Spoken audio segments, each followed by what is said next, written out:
The digital debt of it all is just incredible. Where do we even find information? Literally, which channel do I go to? Email, chat, text. The invasion of work has never been higher or greater. This is when we have the opportunity to say, look, if we design it the way we want to design it, leveraging this new sort of valued intelligence, it definitely fills the gap of where just human capacity is at. This is a show about the future of tech and the future of work. I'm Geoff Nielson, and today my guest is Matthew Duncan. He's Microsoft's resident expert on future of work and AI. As a longtime thought leader, he leads the annual Work Trend Index and partners with Harvard and Fortune 100 leaders on the future of work. Matthew thinks that today too much white-collar work sucks and is getting worse. He doesn't think AI will kill these jobs, he thinks it will save them. I really want to know how we can make our jobs less crappy, what he thinks the real future of work is, and what we can do as professionals and as leaders to completely rethink the way that we get things done. Let's find out. Hey Matthew, super excited to have you here. Thanks so much for joining today. Really excited to jump into it. And I want to talk today about, your take on the future of work. And maybe just to kick things off, there's so many competing narratives out there about the future of especially white collar work. And, everything from writing the obituary of white collar work and 90 or 100% of these jobs are going to be wiped out, to status quo, to on the other end, actually, there's going to be more demand than ever for these jobs. So I'm curious from your perspective and what you're seeing, where do you see the next handful of years playing out for, the type of kind of office jobs that we talk so much about? Yeah, I mean, we definitely think about it and study it from a historical standpoint. Look, been through a couple technology revolutions, and absolutely each time there have been jobs lost and jobs gained. How that evens out and in which areas, a little bit to be determined. But there's no doubt that there's going to be some entry level type work that's going to be sort of displaced. But with that, we think there's going to be an onslaught of new opportunities and new roles and jobs. And it's just going to be a shift, and we'll have to see how that plays out. But yeah, I'm not thinking this as a doom and gloom. I'm thinking this as an opportunity for sort of a reimagination of what information work could be going forward. And yeah, we kind of firmly see this as human-led, agent-operated. So there's going to be humans leading this. It's not going to be an all agentic army of workforce. Right. So it's more, I guess, in your view, it's more augment than completely automate and replace. I would, yes, absolutely. Yeah. No, it makes sense. One of the pieces that I found very interesting, I was looking at the work trend report that, you and Microsoft put out each year. And, one of the things that caught my attention, there's this theme right now. There's a lot of, I hate to say fear, I guess, about the future of work. And as you said, sort of doom and gloom. And one of the things that caught my attention is that we talk about, I guess, the future of work as, it's going to destroy the present of work. And we talk about it almost as though the present of work is sacred and every job is amazing and perfect and should be protected at all costs. And what caught my attention specifically is some of your stats about the reality of white collar work right now. And some of the stats you've got here is that, the average person, in an office has 275 interruptions a day, 60% unscheduled meetings, a 15% increase in meetings and chats happening outside of core hours. So, the picture that paints to me, and by the way, it resonates very, very concretely with me in my life, is it's kind of grim. It's not like, everything is perfect. We have these utopian jobs. Nothing could possibly get better. And I'm curious if you had the same reaction. Oh, absolutely. I mean, I don't know if there's a moment in my career that I feel just so, overwhelmed. Right? The digital debt of it all is just incredible, right? Where do we even find information? Where do I which channel do I go to? Email, chat, text. I mean, the invasion of work is is never been higher or greater. And so, yeah, you ask a really great question, like, is it really spectacular? No. Am I getting paid a lot just to do email? Like, are you really actually leveraging my God-given talents, or the fact that I studied and really have honed expertise that just isn't getting applied because I'm just trying to make it through the minutia? And I think this is a great opportunity. I mean, this is the half glass full version of an optimist who's saying, look, we could actually change work, which, by the way, has been around for decades in almost the same form or fashion. And we could actually rethink how it could be done. In fact, our report this year really talks about human agency. And I've never felt more sort of like poignant on this moment that this is when we have the opportunity to say, look, if we design it the way we want to design it, leveraging this new sort of valued intelligence, it definitely fills the gap of where just human capacity is at. And yeah, I think it's a great opportunity. You used the phrase, human agency, which to me is very deliberately kind of juxtaposed against like, the notion of AI agents. What do you mean by human agency? Like, what's the piece there that you see as being so important going Yeah, I mean, our forward? research absolutely shows that we're at a capacity of human productivity, right? I mean, we've been throwing technology at it, but we just have reached a point in which we can't do anymore. So Mm. when I think agency, I think, well, great, take the work that's, less valuable, that is a bit more mundane. I mean, we could talk about what type that work is, and give me the agency to do two things: to actually leverage what I think is more valued output, and let me redesign, right? So I think this concept of an individual, I mean, we've seen this massive shift in the recent just co-work era of the last 3 months, of like, how can you as a human now take a horizontal look of all the activities that need to get done, and you can actually, through a very quick turn, using these agentic tools, create all the pieces of getting something done from left to right. And that just hasn't been the case, right? We've been sort of reliant on other people and processes. But it also means, like, which I always love to ask people, like, what about your job do you just not like, that you're frustrated with, the operations of it? Now you have the chance to actually change that. You could redesign it because you have these capabilities with agentic, sort of tools to make that happen. So I do think that there's an agent, as opposed to like fear and sort of frustration and doom. Like, let's flip that on its side and say, hey, this is an opportunity to work the way you want to work. So let's talk about that opportunity for a minute. And one of the questions that I'm interested in is just, I guess, what the people who are doing this best and have figured it out, what are they truly doing differently? And I think you used the phrase kind of frontier workers, frontier professionals, that fractional group of people. What makes them different? Yeah. Yeah, I think there is this new category we're calling frontier professionals. And when we went out to like 20,000 individuals and did our survey and really started to stratify who they were, like, we came up with about 16% of that AI workers in our research. And so what do they do? First of all, they don't outsource judgment. So this concept of like, use it as a tool and an enabler, but don't just say, great, do my work and I'm going to let you do whatever you need to do. Judgment is still paramount and centered at the way work needs to get done.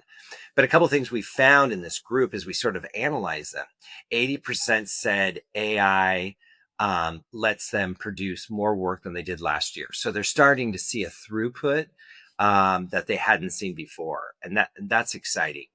53% deliberately pause before they think about the work to get done and say, what can the agent do and what should I do as a human? So I think there's a new responsibility of understanding how that works. This concept of delegation, we could talk a little bit about what are those characteristics. And then 43% intentionally do some of the work without AI, to keep their own skills sharp. So yes, is there opportunity for sort of lazy and or just people who just want to not work and push it all off to agents? Sure, there's going to be that class, but what we're seeing is those that are actually very intentional, keyword there, Mm. intentional about how they're doing it, are going to succeed, and they're going to be the ones that are going to rise up. In the career setting, they're the ones that are actually going to break through. If you work in IT, Infotech Research Group is a name you need to know. No matter what your needs are, Infotech has you covered. AI strategy? Covered. Disaster recovery? Covered. Vendor negotiation? Covered. Infotech supports you with the best practice research and a team of analysts standing by, ready to help you tackle your toughest challenges. Check it out at the link below, and don't forget to like and subscribe. Some of the words you described there around delegation and getting more work done. What's interesting to me is we're talking about that in the context of AI, but you could just as easily be talking about it in the context of, like, you have an intern, you have a research assistant, you have a team. Is that a useful framing, that you just have more resources at your disposal to get your work done? Or is there something fundamentally different? Like, how would you approach, I guess, as a professional, your relationship with these tools? Yeah, I mean, I think that's a great question, because it really is a similar context. I remember when we first started this journey three plus years ago, when ChatGPT came on the market, and we're really looking at this and saying, okay, what is different about this generative AI? I mean, it's no doubt that, like, we all started utilizing it just as another sort of search engine, right? And there is value in asking it information. We call that sort of this asking. You look up a fact, give me some feedback, tell me where to get the best, Mexican food in said place. And you can do it in this great sort of natural language, which is better than search in that regard. But yeah, that was very tactical. And then we really switched into this mode of, like, I'm just going to, utilize it to do all the administrative things that I don't want to do. But the fact is, at this moment in time, we see these four categories, right? One is delegation. And guess what? Not every person is really good at that. That is not a muscle they've created.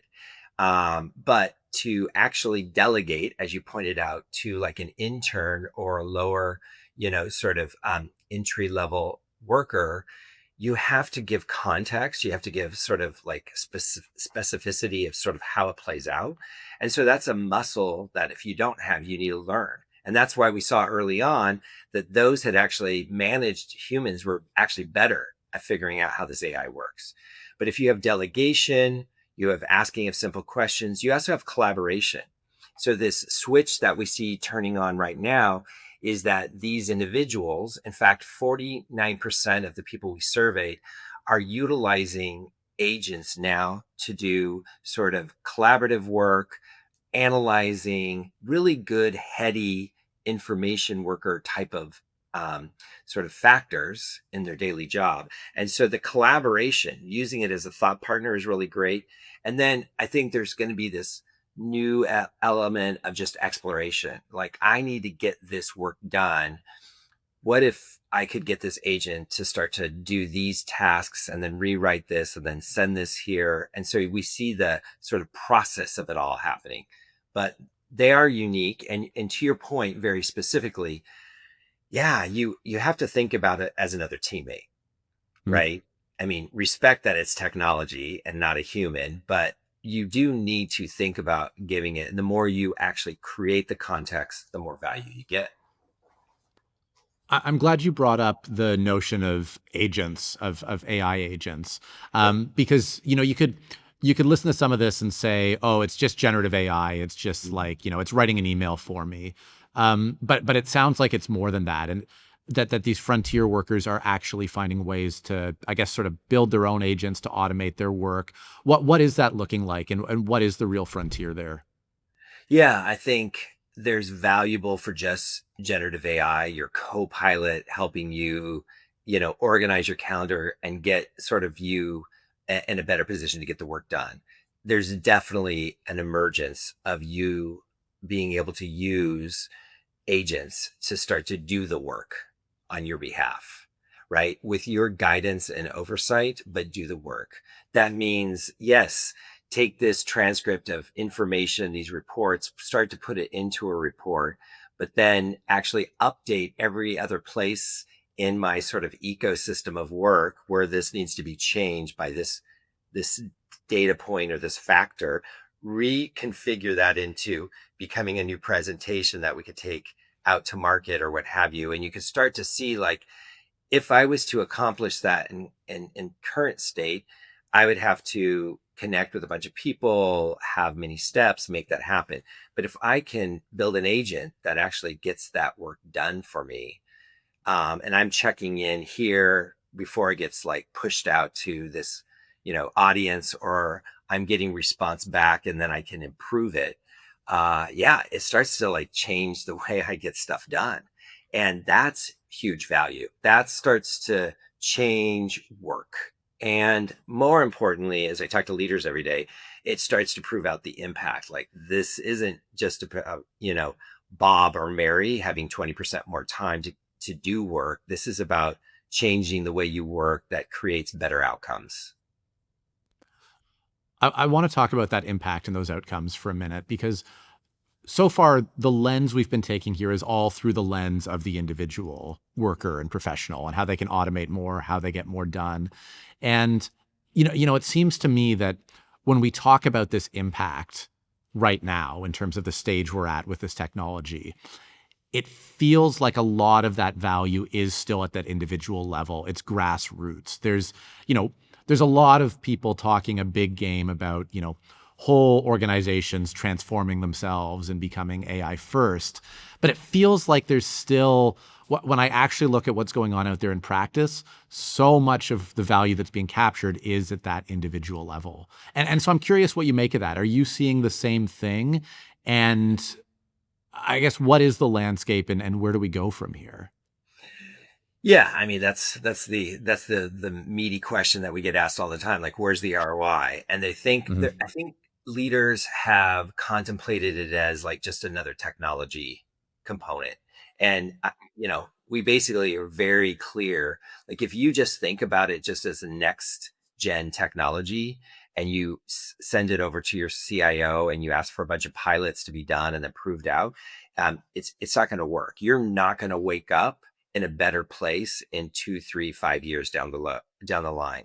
What you need to do is do two parts of the coin. One is, you need to build awareness and understanding across your entire organization. And I think that's starting to be the case, where organizations started in a pilot mode and said, look, we just need to give everyone the access to this. So they're finding value on an individual basis, and they're actually assimilating to it so that they can actually understand what is the greater value that you can get from it. On the flip side, yes, those organizations, those frontier firms that are actually finding one or two core processes, building teams to reimagine that outcome they're trying to achieve and work back from that and say, look, this process might have had 17 steps, through 6 different organizations to get from point A to point B, whether that's financially closing your books, doing a different sort of sales engineering process, marketing, campaign process, whatever that is, breaking that down and reimagining how that work gets done to that outcome. Yeah, that's starting to really have meaningful impact.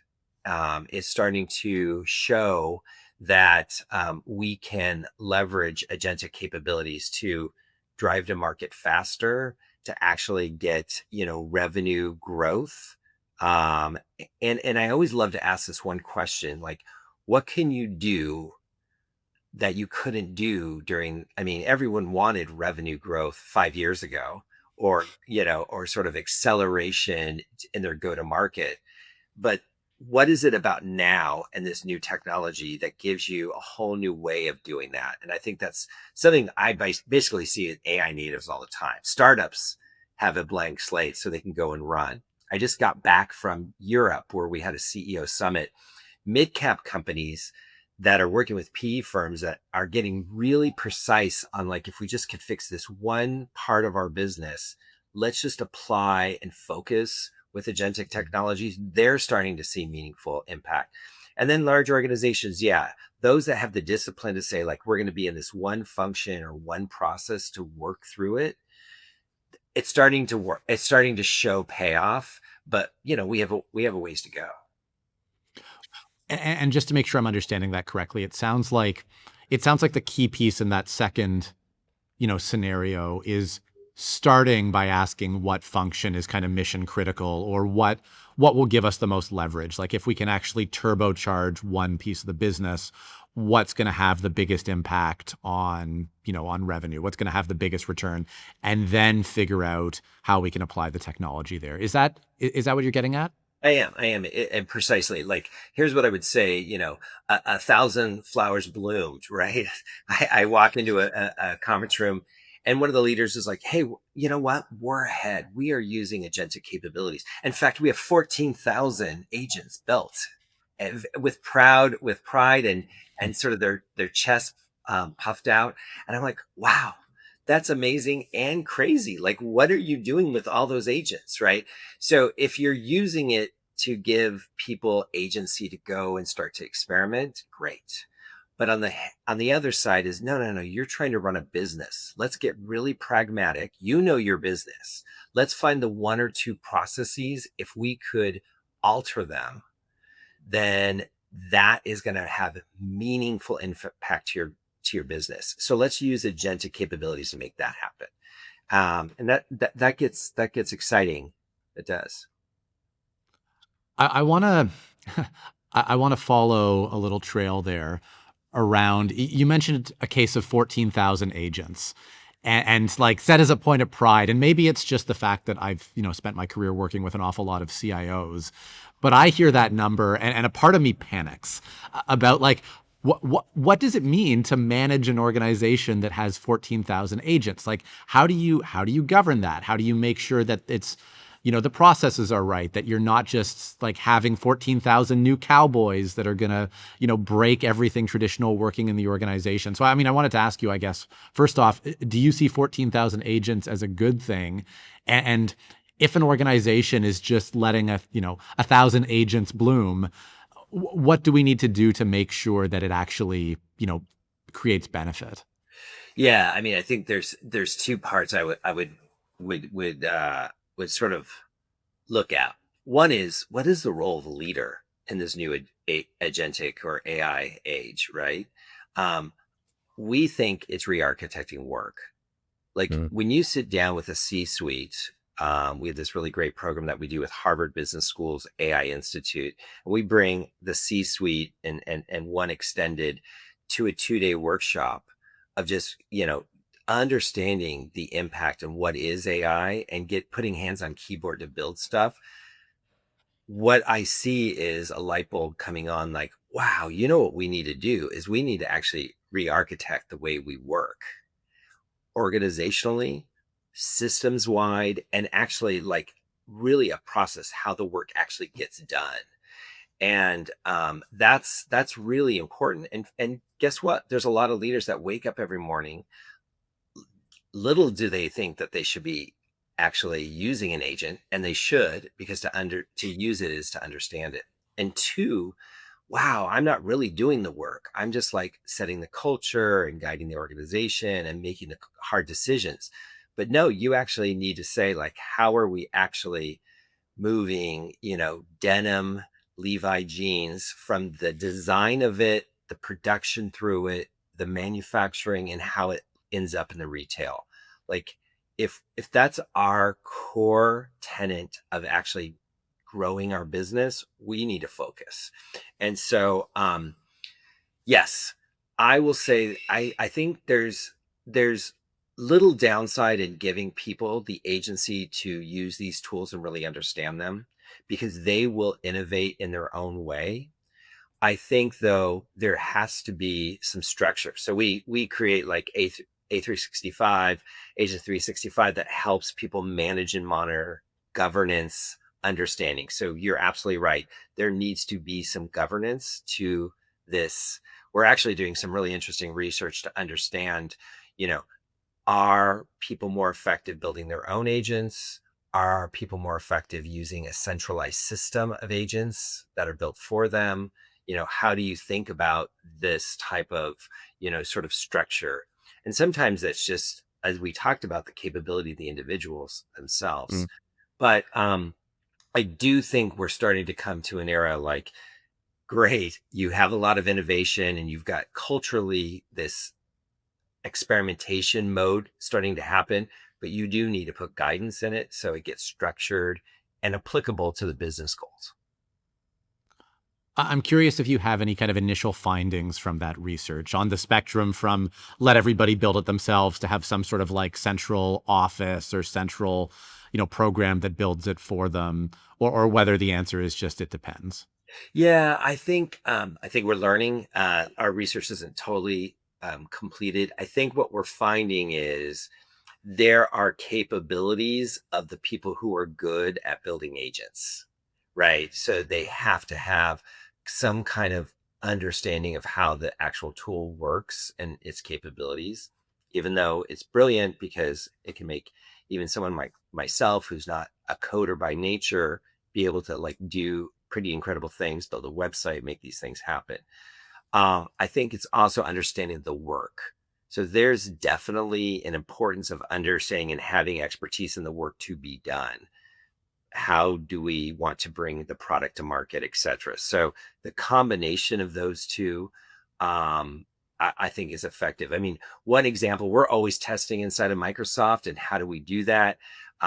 We have a really cool group called Air Camp that goes in and does like a 3-week sort of reimagination of how the work could be done with a said team to really start to get them to the other side to make that happen. That seems to be good when we're thinking about process redesign. Um, I think there's this concept of, I like to cleverly call it the book club. How do you take like people with similar roles, but maybe even in Mm. different groups, and talk about what's the commonality of things that are happening at work that or in the work that we do, what is important, and then what do we want to make sure humans still keep their hands on, and where can we use agents to make that happen? Because I will tell you, I think one of the most complicated things about this moment and information work is we actually don't know the work that we're doing. Like, what did you do yesterday? Are the things that you're doing in information work actually moving the ball forward to the goals that you're trying to achieve? And so we get structured in meetings, we get, barrage of emails where we think we're productively moving forward, but what is the work we're actually doing? And taking time to pause and understand that work, not to automate it, but to reimagine what are the pieces that we really need to do to actually get to the goal. I I completely buy that, and it comes back, I guess, to what you were saying about our jobs, especially as leaders, being re-architecting and being able to see the big picture. I'm curious, whether it's the re-architecting side coming from leaders, whether it's professionals using kind of agentic tools. If you have any, I guess, kind of war stories or specific cases, you've seen in the last handful of months that have really impressed you. Um, yeah, I think that, well, in our latest research, interestingly enough, so I'll start there. When we actually look at this sort of 2 by 2, spectrum of like, is our individuals actually taking sort of initiative and driving on that? That can be a cultural thing. And Mhm. then on the other side, is the organization set up to really actually make that sort of initiative happen? And only 19% of all those that we surveyed and studied really have what we're calling both this frontier mentality, have both individual capabilities and organizational readiness to absorb it. Right. And I just want to pause there for a second because that's not much. We're on a journey. I feel like we're doing a little bit of a disservice to always look at organizations on adoption. That's been a metric. So, how we set the metrics to measure, I think, is a bit of a challenge. And so, it is not about adoption, right? This goes back to the point of like, is all those are the creation of all those agents really important. Yes, we want people to assimilate and understand what the technology and capability can do, and making it happen in your personal life, in your business, your work life is really important. But it's absorption. Is it actually getting into the work flow? Is it actually being part of the work? And I think that's what we're calling this transformation paradox, right? When employees sort of see the capabilities, but the organization as a system isn't ready to actually absorb it, like to really make it happen. And I think that's one of the challenges we're at, is that organizations are not structured or set up.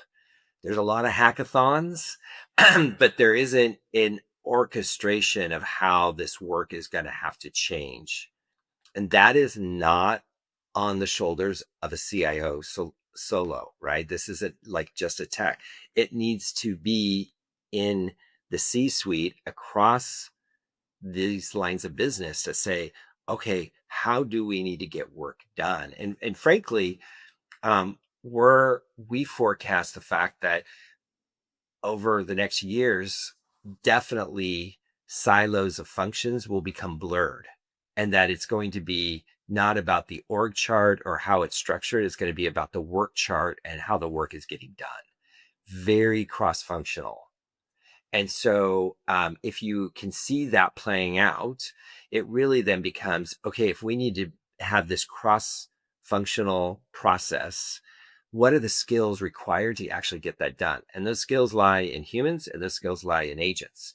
And I think that that's hard to imagine. I see it all the time in AI native startups that are orchestrating what they do by the work to get done without all the layers, and just, this agility. I mean, we've used these terms in the past years and decades, but I do think this configuration around almost this, what we called a Hollywood model, where you take sort of the best skills and apply it to get this work done. You have a project and an end date. It's very easy to imagine that way, but I think that's where it starts to get interesting. And what I'll tell you is, if you have the willingness and the intention to actually do that, what becomes interesting is the surprises.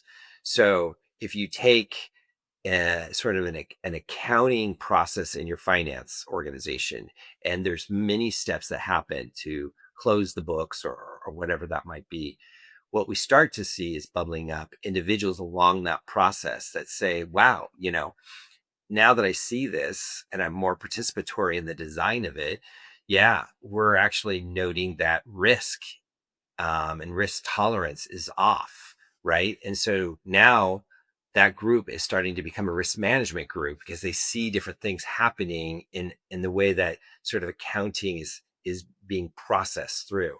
And so this is going to be what the light bulb comes on, where we actually re-architect to find the new value, the new way. And yeah, I think that's where the opportunity is. I'm going to ask you a difficult question.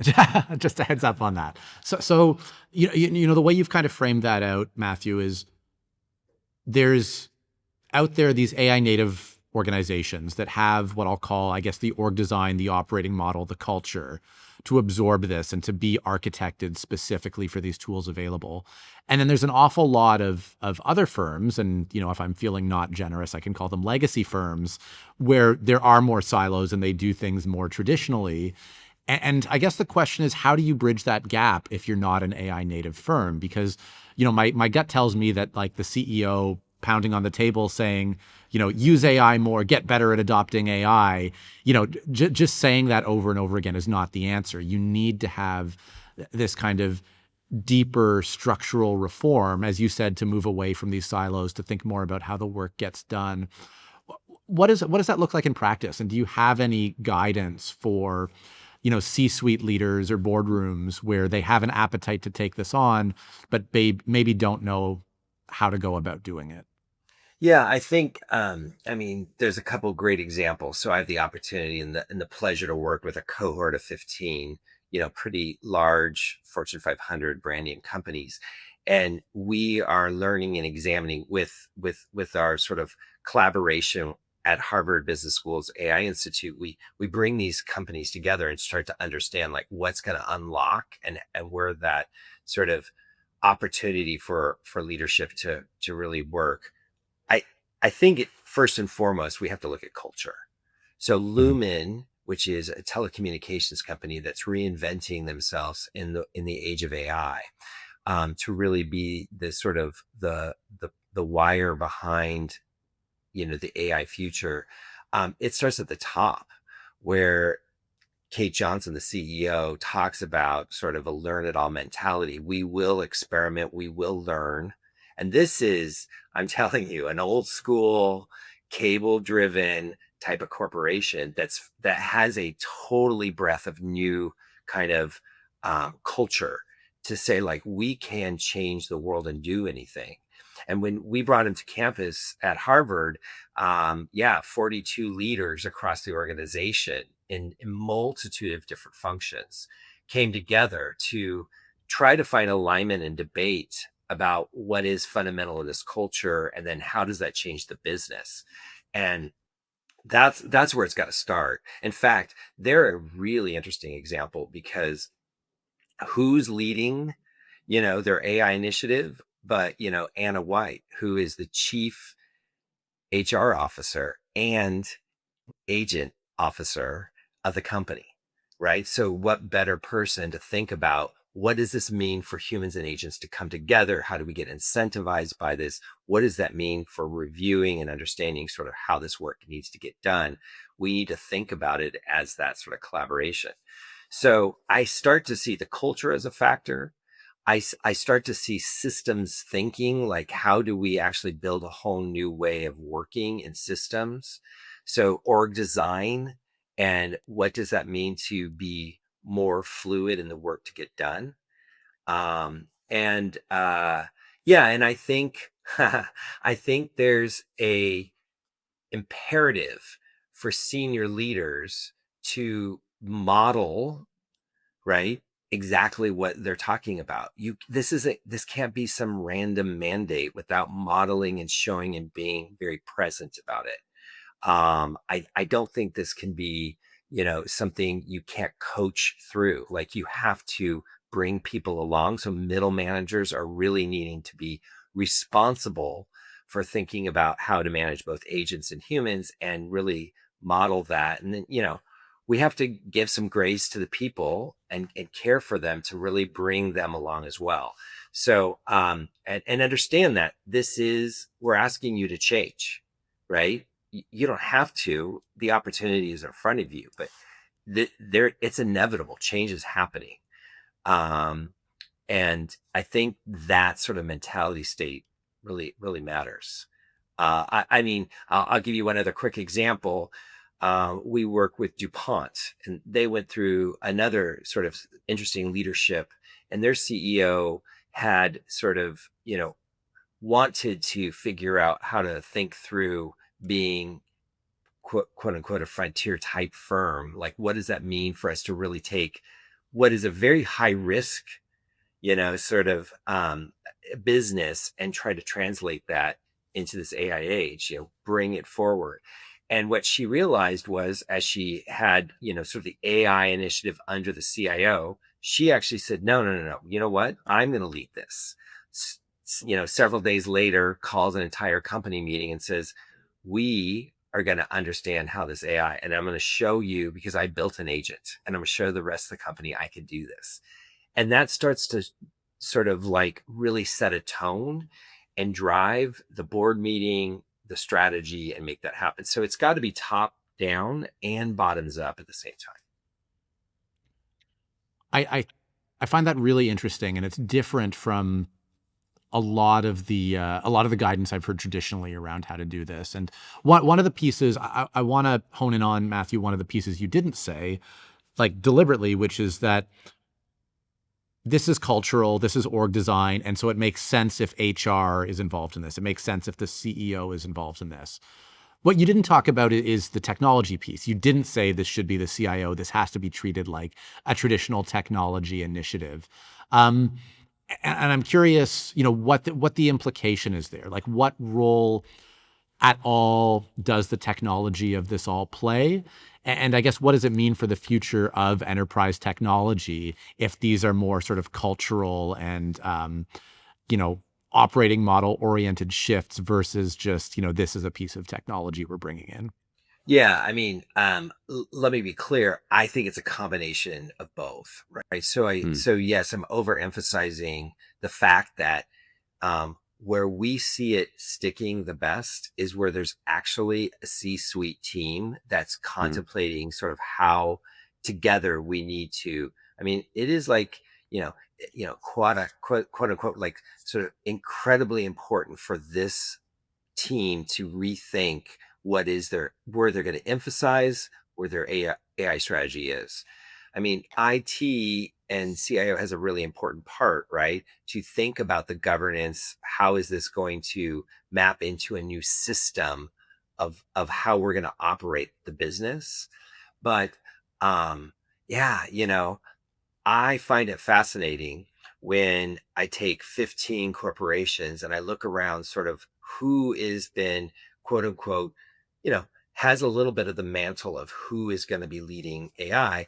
And individuals in the room are CHROs, CROs, chief revenue officers, Hmm. COOs. I've seen a couple CFOs even because they're thinking about sort of like new or strategy officers. They're thinking about the new business models this is going to create for us. I mean, it's not good enough just to like get the growth. We have to think about new business opportunities to make that happen. Um, Alongside of CIO and some of these other functional areas. So yeah, I mean, I think the task at hand is how are you going to transform, work at your organization? And the outcome better not just be efficiency, although that's valuable, and it just can't be just straight up growth. It has to be what are the new business models and business opportunities I'm going to get from this because yeah, it's going to get disruptive. There's lots of small AI natives like we saw in the internet boom. There's lots of mid-size cap companies that are going to try to figure out how to like find their creative advantage. And yeah, large organizations are semi well positioned in their market, but it's going to be those that try to find new offerings and new ways of doing business. um, yeah, it's changing fast. And so back to your point, the speed in which the technology is advancing and moving is imperative for the CIO and the CTO to understand where that's going, both from how it changes our business and what can it mean for our offerings like we've never seen before. So that is intense in addition to just, how do you play that out? I want to come back for a second to just the prominence that culture plays here versus the technology or the speed of technology, because it really sounds like, and I've heard this from a number of experts that the culture, the mindset, is kind of a key ingredient in the stew here that's going to make this successful.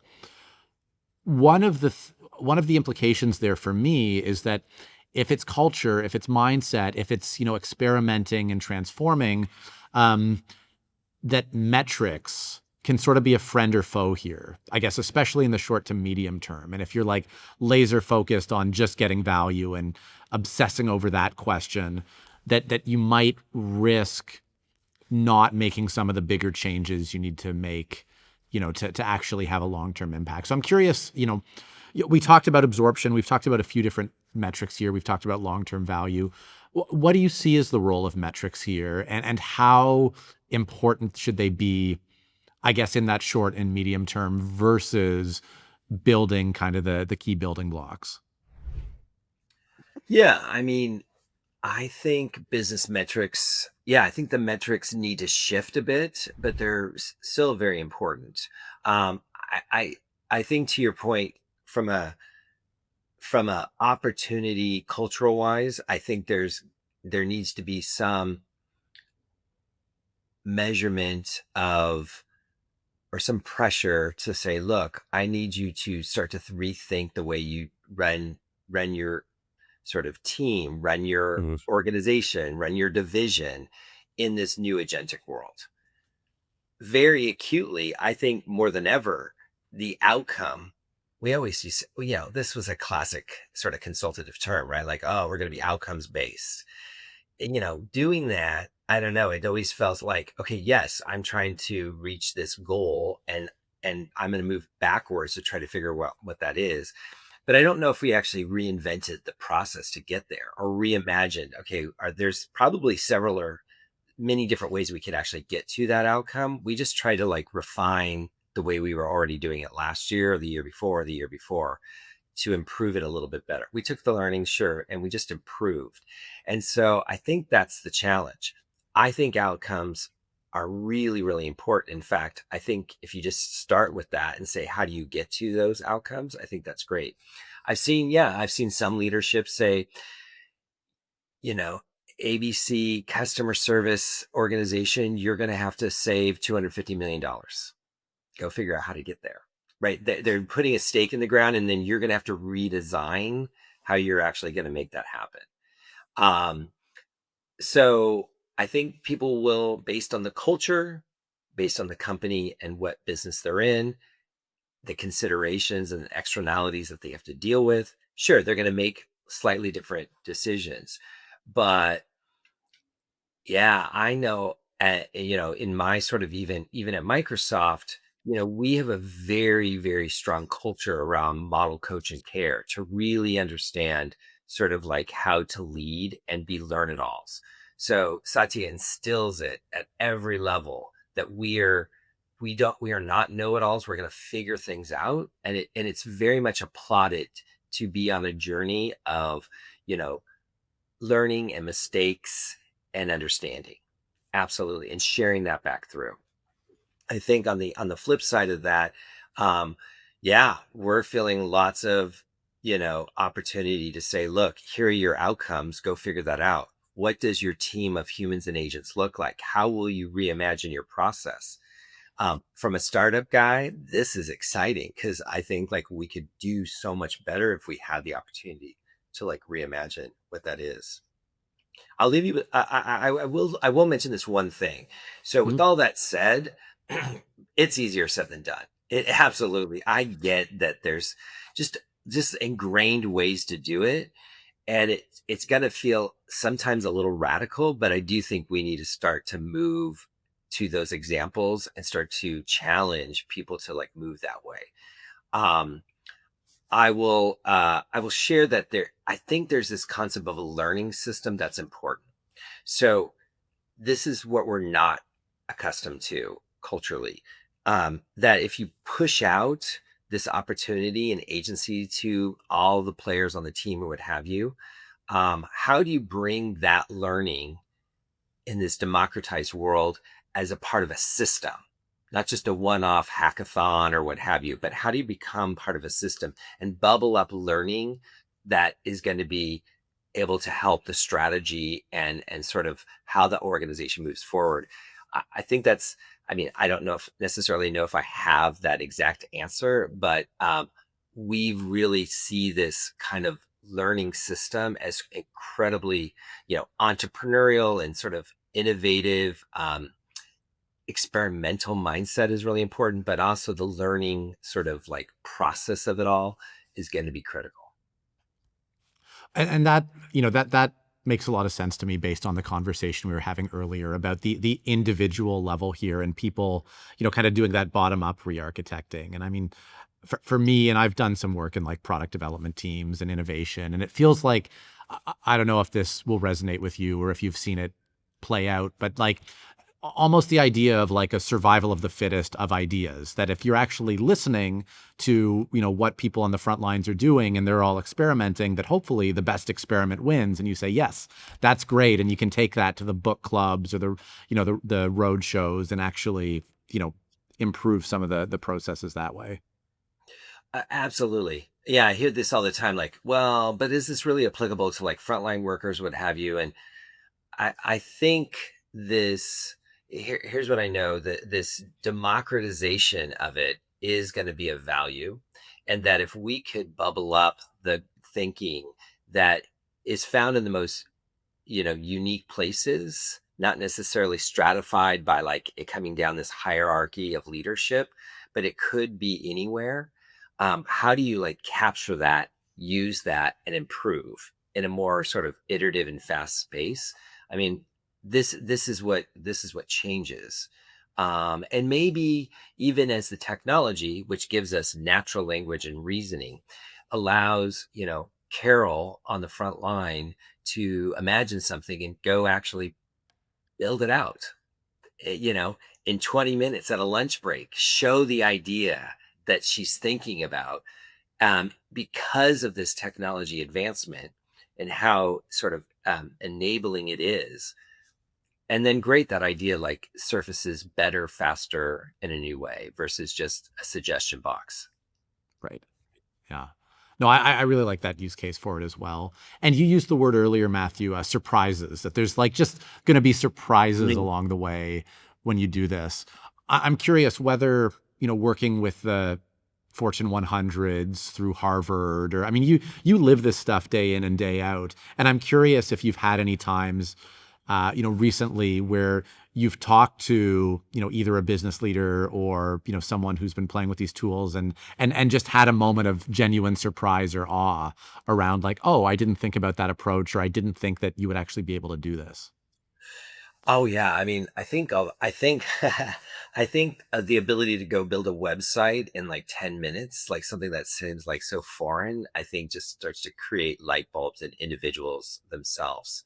Um, I think here, I'll share one sort of, yeah, I think there's surprises and ahas. I get excited when, you know, some systems thinking is changed, in that this group used to do these sort of tasks, and now they see an opportunity to, like, I think I mentioned this before, manage risk, or they Mm. see an opportunity that they could sell a different product because, they didn't realize that they had, sort of this go to market component to it.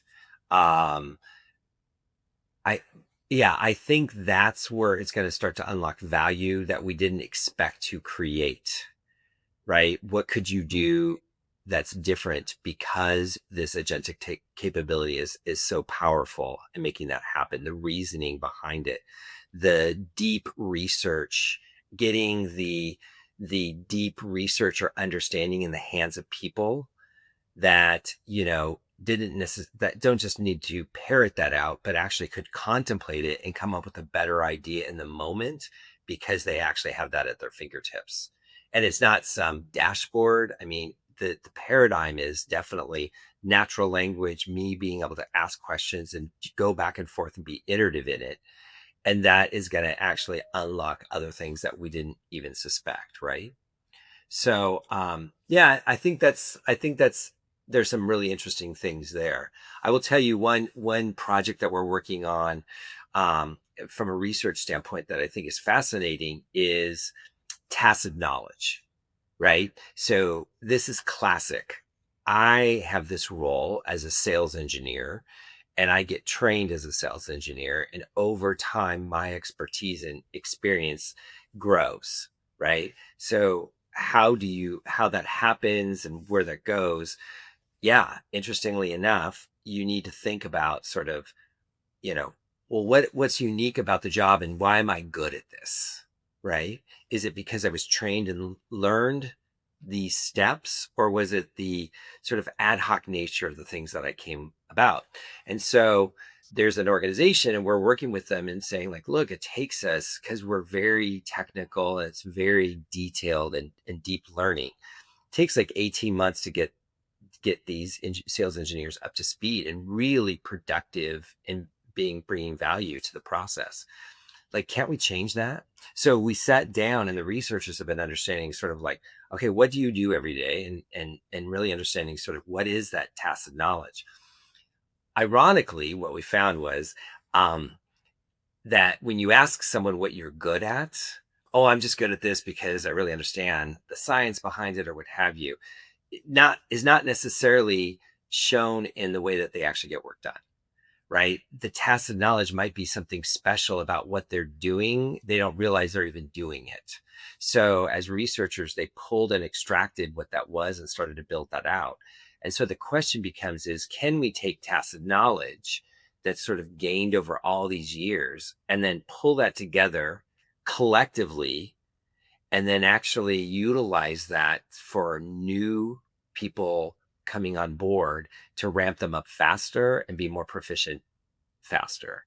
And that's kind of interesting. That becomes really valuable.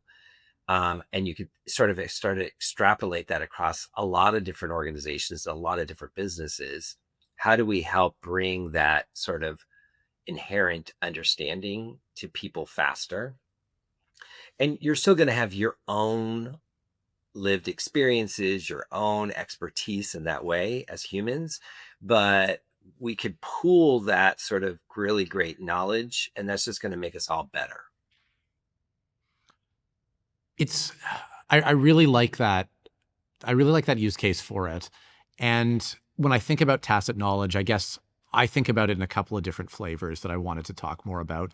Yeah. One of the flavors is, I guess, just like information retrieval, I guess, if I can call it that abstractly, of like, well, I've been here for 10 years and I know how our systems work and I know who does what. And I've found ways to like navigate the maze organizationally, if I can call it that, right? Like I know, where to find things. I know, I know all the little gotchas about the fields and the systems and, where just like all these tricks, which is a little bit different, I guess, in my mind from like, I'm a sales engineer and I know all this undocumented stuff about our customers or our prospects and what they're looking for and about the nature of their work that just nobody's ever taken the time to kind of, document or systematize. And I'm curious, when you think about, tacit knowledge and the role that some of these, AI tools can play, is it more on the information retrieval? Is it more on the being able to document, some of the softer undocumented stuff, or is it a combination of both? It's both. It's both. Yeah. No, it gets really exciting because, the doc. So let's start with part one. You think about the documentation of that. And yeah, it's like, okay, what and who and how can this sort of agent really help me get better at that? Well, yeah, they can. I mean, we pride in a big organization knowing like who to call on. We call it like this concept of a potato network. How do you actually know the people to get stuff done? Mm. And you sort of rely on that, and you build and spend time to build those connections, and that's a value. But the fact of the matter is like, yeah, like if you had an agent that could actually tell you, like, tell me everyone in the organization who has expertise in A, B, and C, and you could call on them, it just gets you to point A that much faster and say, hey, I really have a question for you, X and Y. Can I get this done? That's very valuable. And I think the capabilities are going to be immense in helping people just get to the right information at the right time faster. That's of huge exponential value. On the other side, it goes back to, yeah, like I just have expertise. I've learned this. I've never documented it. I've never really like took the time. But if we could figure out how that could be captured and create value back for others, I think I think that's super powerful, right? How did we actually take that sort of unique way of thinking about it, those like learned practical sort of angles of like getting the job done and pull that together. um One might say, well, wow, that sounds like you're taking all the goodness of what I do out of this. Or it could be flipped on the other side, like if there was a collective pull of that, that might make me that much better to like actually get to point my outcome faster or better. And so, yeah, I find that to be pretty fascinating. If we can unlock a methodology on how to get that tacit knowledge and then start to show how it gets applied inside of agents, I think it'd be pretty powerful for business.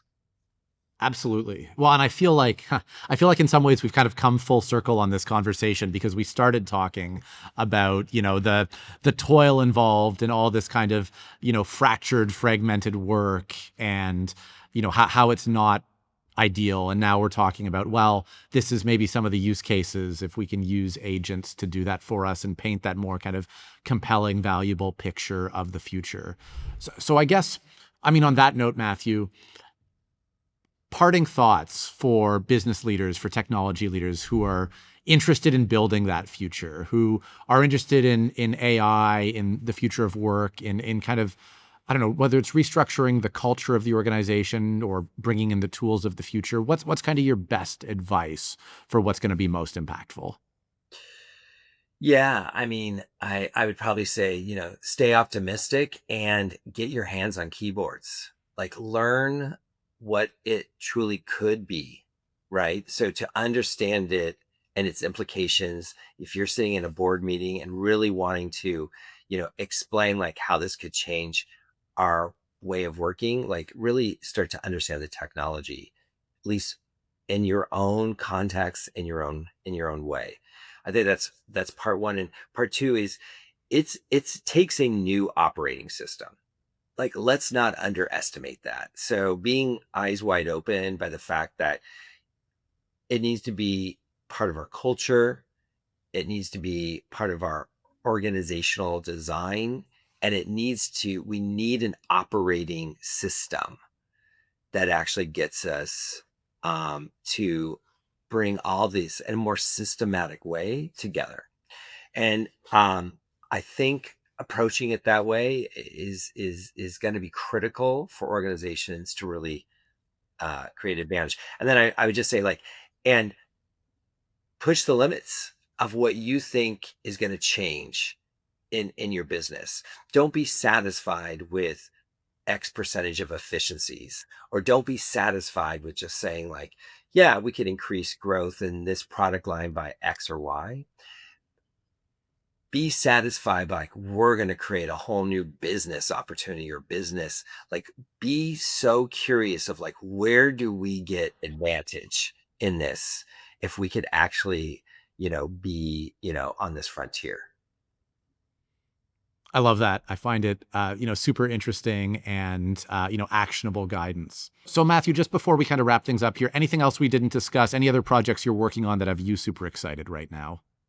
Yeah, I think there's an opportunity as we all make our way through this is to hear from those that, are sort of carrying the AI mantle on their back and really trying to understand sort of how to the trials and tribulations and the opportunities ahead.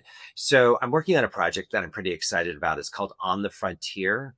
It's going to be a social show where I'm interviewing leaders, these individuals across the organization who have been sort of anointed to be sort of leading the AI initiative and getting a perspective of what does that mean and what are you learning and how does actually, your approach, your mindset need to be aligned to the opportunity. So that's coming out here this spring, and pretty excited about that project. And just learning. Yeah, I'm pretty excited about learning.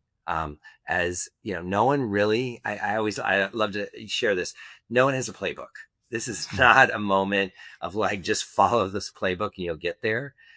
It's a moment of you need to have a certain attitude and approach and a mindset to get there.